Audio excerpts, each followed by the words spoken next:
अस्सलाम वालेकुम फ्रेंड्स, कैसे हैं आप सब लोग। आई होप आप सब लोग खैरियत होंगे। मैं भी अल्हम्दुलिल्लाह बिल्कुल ठीक ठाक हूँ। आज मैं आपके साथ बहुत ही ज़बरदस्त और बहुत ही डिसेंट और एलिगेंट किस्म का मेकअप लुक आपके साथ शेयर करने वाली हूँ। तो आज की वीडियो आपने बिल्कुल मिस नहीं करनी है और वीडियो को पूरा एंड तक वॉच करना है। और जल्दी से जो मेरे चैनल पर न्यू है तो प्लीज़ काइंडली आप मेरे चैनल को सब्सक्राइब कीजिए ताकि आने वाली बेस्ट वीडियोस आपको टाइम पर मिल सकें और आप लोग मेरे साथ जुड़े रहें। ऐसे ही हमारी प्यारी सी छोटी सी फैमिली बनी रहे। तो चलिए जी, जल्दी से आपके साथ शेयर करते हैं, स्टार्ट करते हैं वीडियो जी। सबसे पहले मैंने पूरे फेस के ऊपर मॉइस्चराइज फेस को कर लिया, क्योंकि आपको पता है अगर मॉइस्चराइज कर लें आप फेस को तो आपका जो फाउंडेशन होती है उसका बहुत ज़बरदस्त रिजल्ट आता है। अगर आप मॉइस्चराइज नहीं करते हैं तो आपकी जो बेस है वो अक्सर फटी हुई और इस तरह से आती है, तो वो बहुत बुरी लगती है। तो सबसे पहले आपने अपने फेस को जो है मॉइस्चराइज पहले वॉश कर लीजिए अच्छे से फेस वॉश के साथ। उसके बाद अपने फेस को मॉइस्चराइज कर लीजिए और उसके बाद आप किसी भी कंसीलर से, या अगर आपके पास कंसीलर नहीं है तो आजकल तो येलो जो फाउंडेशंस होती हैं, जो आपके पूरे जो फेस पे जो भी डार्क सर्कल्स हो गए या जहाँ पे भी थोड़े थोड़े से निशान होते हैं, अनइवन टोन होती है जहाँ से भी ज़्यादा डार्क पैच होता है उसको वहाँ से आपने कलर करेक्टिंग कर लेनी है। किसी भी अगर आपके पास कंसीलर है तो बेशक आप उससे ही कर लीजिए, उससे भी बहुत अच्छी हो जाती है। और आपका जो हल्के पड़े हुए होते हैं जैसे आइज़ के नीचे डार्क सर्कल्स होते हैं वो होते हैं, या कोई भी चीज़ है वो इवन टोन हो जाएगी, आपकी पूरा फेस इवन टोन हो जाएगा। उसके बाद जो मैंने फाउंडेशन यूज़ की वो एक्स्ट्रा सॉफ्ट की यूज़ की है। इसका रिज़ल्ट भी बहुत अच्छा है।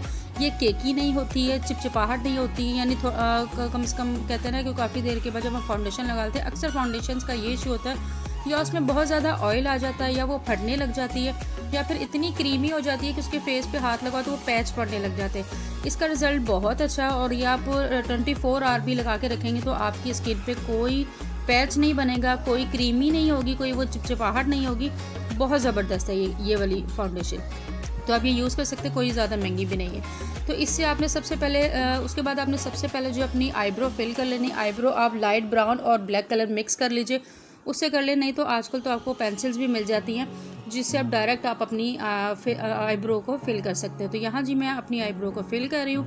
आईब्रो फिल करेंगे अच्छी तरह से। जब हमारी आईब्रोज फिल हो जाएंगी, आईब्रो को फिल कर देखें, एक ये चीज़ भी ज़रा सी नोट रखा करें कि अगर आप लोग आईब्रो को जब फिल कर रहे होते हैं ना तो बहुत ज़्यादा डार्क कलर मत यूज़ कीजिए। जब हम बहुत ज़्यादा ब्लैक और डार्क ब्लैक यूज़ कर लेते हैं ना तो उससे आईब्रोज बहुत ज़्यादा आर्टिफिशियल लुक आती है। जब आप उसको डार्क मैरून से जो डार्क ब्राउन कलर होता है ना, अगर आप उससे कर रहे हैं ना तो उससे आपकी आईब्रोज में नेचुरल लुक आता है। तो अगर आपके पास पेंसिल या कुछ भी ना हो तो आपके पास किट होती है, जो आई शेडो किट होती है, आई शेडो का जो पैलेट होता है उसमें दोनों कलर अवेलेबल होते हैं। दोनों कलर को ले लीजिए, मिक्स कर लीजिए और अच्छी तरह से अपनी आईब्रो को फिल कर लीजिए। आईब्रो फिल करने के बाद आप अपने फाउंडेशन ले लीजिए और उससे आईब्रो की शेप बना लीजिए। क्योंकि अगर आप लोगों ने आईब्रो जैसे कुछ लोग बनाते हैं, कुछ नहीं भी बनाते तो उनके लिए भी बड़ा इजी हो जाता है। फाउंडेशन से आप बहुत इजीली आईब्रो को फिल कर सकते हैं और बहुत ही अच्छी शेप आ जाती है और बहुत ज़बरदस्त है। और आपकी जो आईब्रो है ना, सबसे जो बेस्ट चीज़ इसकी होती है उससे आपकी जो आईब्रो है वो बहुत ज़्यादा उठ कर आती है, बहुत ज़्यादा अच्छी फील होती है। तो यहाँ जी मैंने अपनी आईब्रो फिल कर ली। इसी तरह से आपने अपनी सेकेंड आईब्रो भी फिल कर लेनी। दोनों आईब्रोज फिल करने के बाद आपने अपना जो फाउंडेशन है वो ले लेनी है। फाउंडेशन लेके आपने अपने पूरे फेस पे अप्लाई कर लेनी। आप चाहे तो अगर आपको सूट करता है तो आप अपनी फिंगर टिप से भी कर सकते हैं। फिंगर से आप आईब्रो पूरा फेस मतलब वो कर सकते हैं, फाउंडेशन यूज़ कर सकते हैं। अगर वो नहीं करना चाहते तो आपके पास जो आजकल तो छोटे छोटे से पफ मिल जाते हैं, वो बहुत अच्छे से, उनसे बहुत अच्छे तरीके से आपकी फाउंडेशन जो है वो हो जाती है। उनको पफ़ यूज़ करने से पहले कोशिश करेगा पफ़ को अच्छा से एक तो नीट होना चाहिए, उस पर पहले से कोई चीज़ आपने यूज़ नहीं की होनी चाहिए। क्योंकि जब दो तीन फाउंडेशन हमने यूज़ की होती है वो पुरानी हो जाती है, फिर उसे ही हम दोबारा यूज़ कर लेते हैं तो वो आपकी जो फेस पे कलर है वो थोड़ा ग्रेइश हो जाता है। तो कोशिश किया करें हमेशा जो आपका पफ़ है वो धुला हुआ नीट होना चाहिए। तो उसको लेके आपने गीला करके बिल्कुल निचोड़ लेना और उसके बाद उस पफ़ के साथ अपने पूरे फेस पे अच्छी तरह से जो फाउंडेशन है उसको वो कर लेना, यूज़ कर लेना। उसके बाद जब आपकी पूरी फाउंडेशन जो ओके हो जाएगी तो उसके बाद मैंने यहाँ पे आई शेडो ले रही हूँ। आई शेडो मैंने इसका लिया है, जो इनकी शर्ट थी उसमें थोड़ा सा ज़रा डार्क ग्रीन था, डार्क ग्रीन लिया था और मैंने इस लाइट ग्रीन दोनों कलर्स को मिक्स करके उसके बाद मैंने इसकी आई बॉल जो होती है, आई बॉल के ऊपर हमने इसे कलर किया।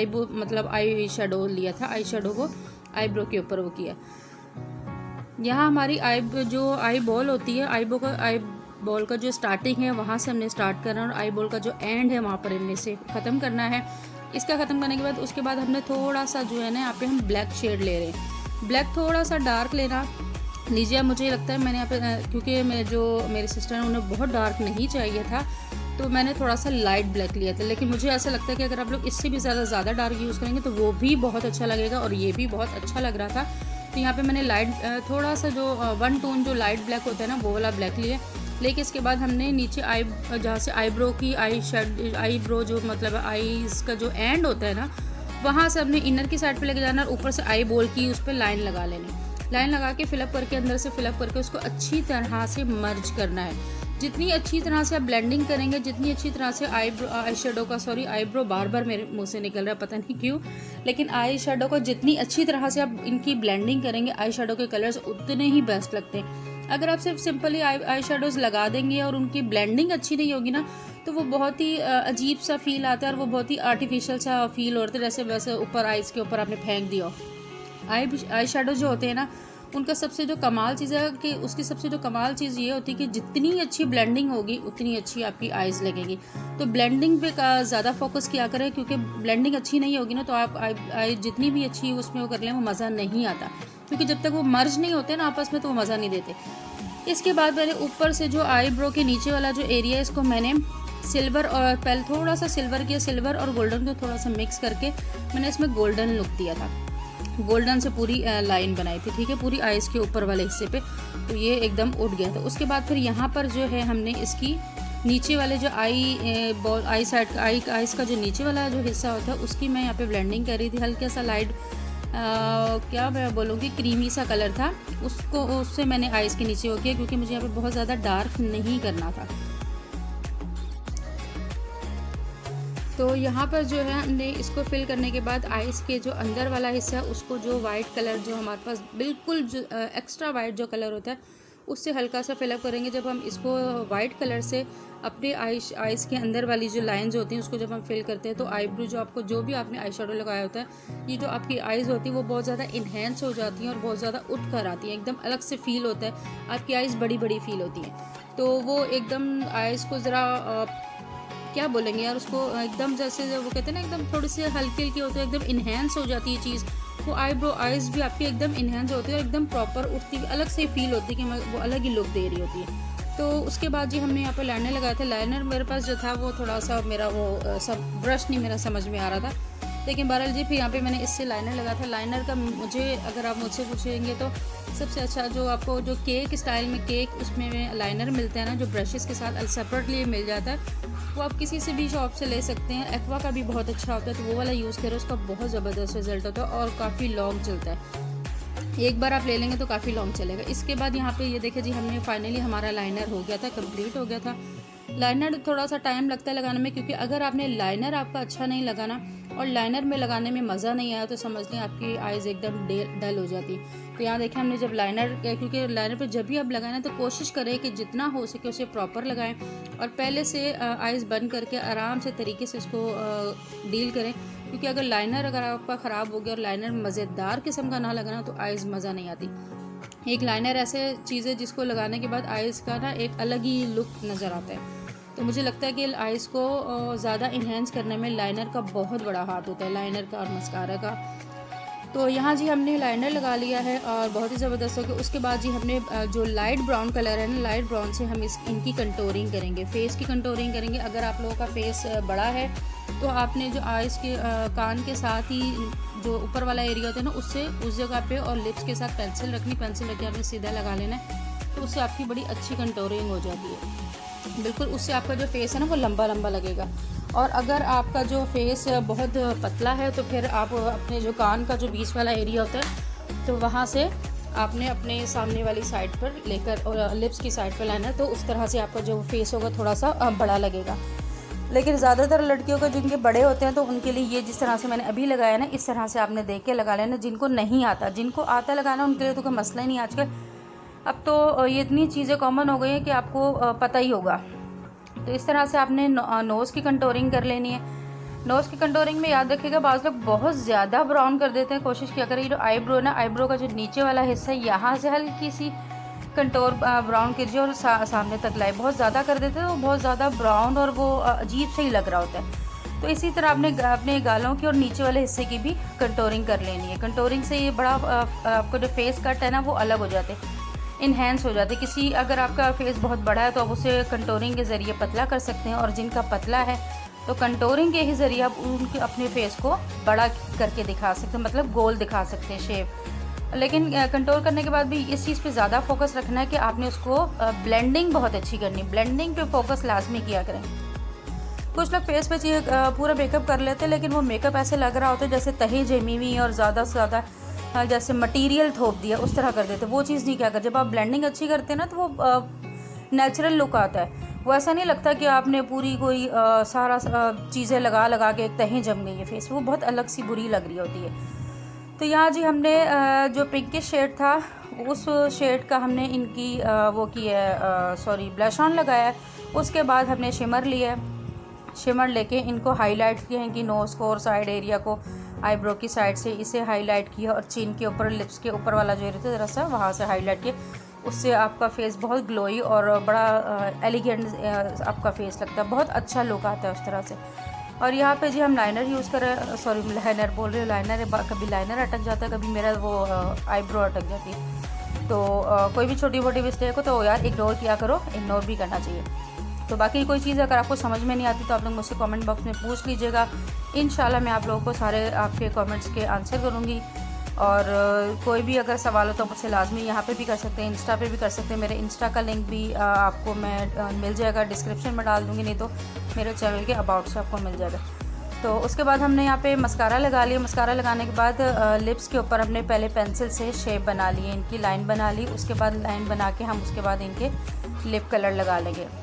अच्छा, एक और चीज़ कि अगर कभी ऐसा भी हो जाता है कि आपका मेकअप ख़राब हो जाता है, आइज़ के नीचे से ख़राब हो जाए या लिप्स पे से एकदम लिप्स से ख़राब हो जाती है, तो अक्सर लोग कपड़े से ही वो कर देते हैं, वो काफ़ी सारा ख़राब हो जाता है मेकअप। कोशिश किया करें, मेकअप रिमूवर भी होता है, तो ये जो कॉटन बड होता है ना, कॉटन बड ले लीजिए और उस पर मेकअप रिमूवर लगा लीजिए। मेकअप रिमूवर लगा के आराम से उस जगह से कीजिए, उस जगह से जब आप नीट करते हैं ना इससे कॉटन बड से, तो वो जहाँ से आपने नीट करना था सिर्फ वहीं से होता है और आपका मेकअप फैलता नहीं। फॉर एग्जांपल आपके पास अगर मेकअप रिमूवर भी नहीं है ना, तो आप सिंपल ज़रा सा वाटर या उससे भी कर लीजिए। अगर हल्की सी कोई लाइट सी क्रीम ना भी हो तो सिंपल वाटर से भी आप वो कर लीजिए, लेके कॉटन बड से साफ़ करें, फिंगर से कभी ना किया करें, वो फैल जाता है मेकअप, बहुत ज़्यादा फैल जाता है। जब वो फैल जाता है तो वो बहुत बुरा लग रहा होता है। तो ये छोटी छोटी टिप्स होती हैं, इन चीज़ों का हमें ध्यान रखना चाहिए, जिसकी वजह से हमारा मेकअप अच्छा खासा मेकअप हुआ हुआ भी ख़राब हो जाता है। तो कॉटन बड से साफ़ किया, चाहे वो आई शेडो ख़राब हो जाए या कहीं से लिपस्टिक ख़राब हो जाए, तो पूरी कपड़ों से रगड़ने की बजाय कॉटन बड से कोशिश किया कीजिए। तो इसके बाद ये हमने थोड़ा जो अनारी टाइप का पिंकिश अनार का जैसे कलर होता है ना, उस तरह का पिंक टाइप का पर्पल और मिक्स टाइप का कलर था, दो कलर मिक्स करके इनके हमने लिपस्टिक लगाई थी। और उसके बाद लिपस्टिक लगाने के बाद जब इनका मेकअप डन हो गया था तो हमें याद आया कि लेंस भी डालने थे, लेकिन लेंस हम भूल गए। चले कोई बात नहीं, वो अब मैं इनको लेंस डाल भी नहीं सकती थी, क्योंकि अगर इनकी आइज़ का इशू ये था कि इनकी आइज़ में जब लेंस डाल देना तो काफ़ी देर बहुत ज़्यादा पानी आता है आइज़ में, इनका थोड़ा सा अपना ही पता नहीं कुछ है। तो इसलिए फिर हमने जो है लेंस डालने का जो अपना वो था वो हमने पोस्टपोन कर दिया, इरादा पोस्टपोन कर दिया था कि ये ना हो कि सारे आंसू ही आते रहे, क्योंकि इन्हें मेकअप करने से 1 घंटा पहले लेंस डालने थे। तो फिर हमने लेंस नहीं डाले। उसके बाद आ जाती बात इनके हेयर्स की। तो हेयर्स को हमने सीधा सिंपल वो करके नीचे से जो है हमने इनको हल्के हल्के से क्रल किए थे। तो क्रल करने के बाद बहुत अच्छे लग रहे थे हेयर्स। तो इस तरह से इनका ये जो था इनका फाइनल लुक आया था, क्योंकि हमने इन्होंने बाल हेयर्स जो अपने खुले छोड़ने थे। तो ये था जी इनका फाइनल लुक। अगर आपने मुझे कमेंट बॉक्स में बताना है कि आपको मेरा ये सिंपल और एलिगेंट लुक कैसा लगा इनका। अगर पसंद आया तो मुझे कमेंट बॉक्स में मुझे ज़रूर शेयर कीजिएगा, और वीडियो पसंद आया तो प्लीज़ लाइक भी कीजिएगा, शेयर कीजिएगा, दुआओं में मुझे याद रखेगा, और चैनल को सब्सक्राइब लाजमी कीजिएगा। आपको चैनल को सब्सक्राइब करना मेरे लिए ऐसे होता है कि जैसे मुझे आगे बढ़ने के लिए और नेक्स्ट वीडियो बनाने के लिए मेरे लिए एक मोटिवेशन होती है, और आप लोगों का बहुत ज़्यादा प्यार होता है, जिससे इंसान मुझे आगे बढ़ने में बहुत अच्छा लगता है, और मेहनत करते हुए भी अच्छा लगता है कि आप लोगों का प्यार इतना होता है। तो ये है जी मेरा फ़ाइनल लुक। ज़रूर मुझे कमेंट बॉक्स में बताना है, और दुआ में मुझे याद रखना है। इंशाल्लाह आपके साथ नेक्स्ट वीडियो में दोबारा मुलाकात होगी। अल्लाह हाफिज़।